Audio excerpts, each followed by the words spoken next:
않는 상황에서 각종 루머와 근거 없는 추측성 기사들이 넘쳐나고 있습니다. 특히 언론에서는 고소인 A양에 대해 과거 행적까지 들추는 상황에 이르렀습니다. 지금 자꾸 쟁점이 아닌 부분은 논란이 되고 있어서 저희가 그 하나하나에 다 반박하다 보면 사실 이 본 사건이 흐려질 수가 있는 가능성이 있기 때문에 수사가 끝날 때까지 좀 지켜봐 주셨으면 감사하겠습니다.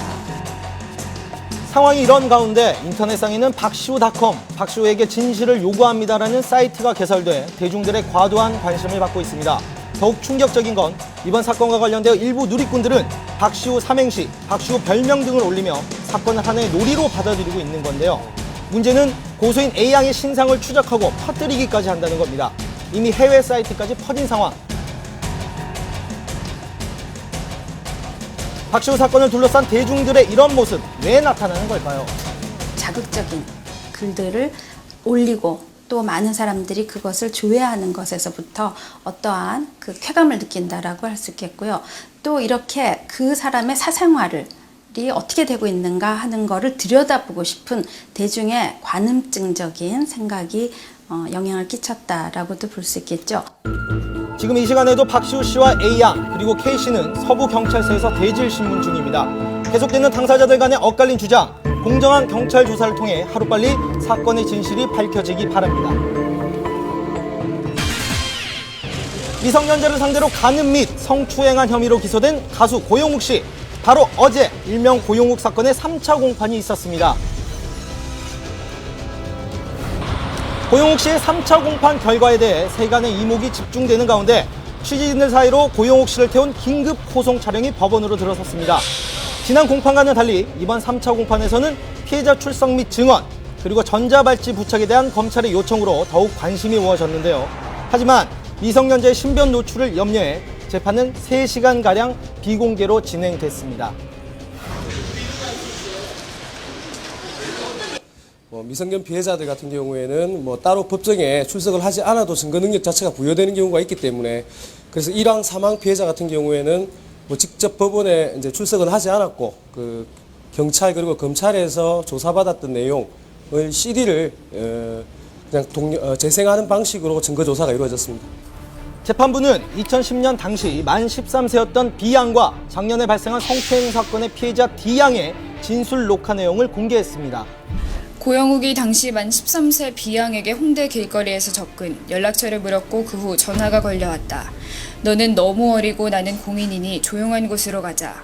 자신의 차와 오피스텔로 데려간 뒤 한 손으로 팔을 잡고 한 손으로 옷을 벗겼다.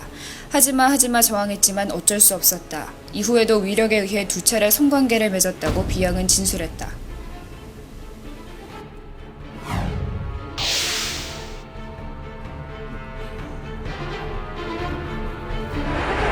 고영욱이 또 다른 피해자 만 13세 D양에게 홍은동 골목에서 접근, 자신의 음악 프로듀서라고 소개한 뒤 성형을 안 해서 귀여운 외모다며 차에 태웠다.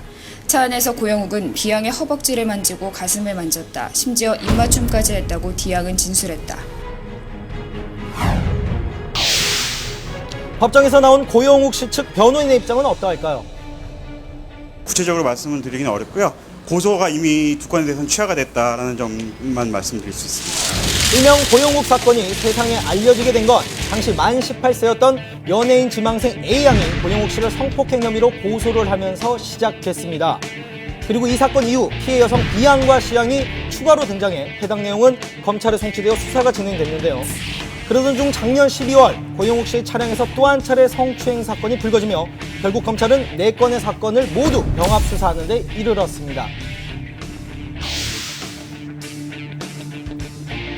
하지만 첫 고소녀 A양의 사건은 지난 1월 불기소 처분됐고 남은 3명의 고소녀 중 2명 역시 이미 작년에 고소를 취하한 상태. 하지만 이와는 무관하게 검찰은 나머지 피해자들까지 병합 수사를 하면서 진실 여부를 가리고 있는 이유는 과연 무엇일까요? 피해자들 중에 2사람이 취하를 한 것으로 알고 있는데요. 고소 취하서를 제출했다 하더라도 현재에는 가해자의 처벌을 원하고 있습니다. 그렇기 때문에 이거는 병합수사가 되고 재판도 같이 진행이 되고 있는 것입니다. 그렇다면 검찰이 요청한 전자발찌 부착 여부는 어떻게 되는 것일까? 검찰은 그 고영 씨에게 그 전자발찌 그 부착 명령을 요구한 상태인데요. 그 이후로는 그 고영 씨가 조사 과정에서 반성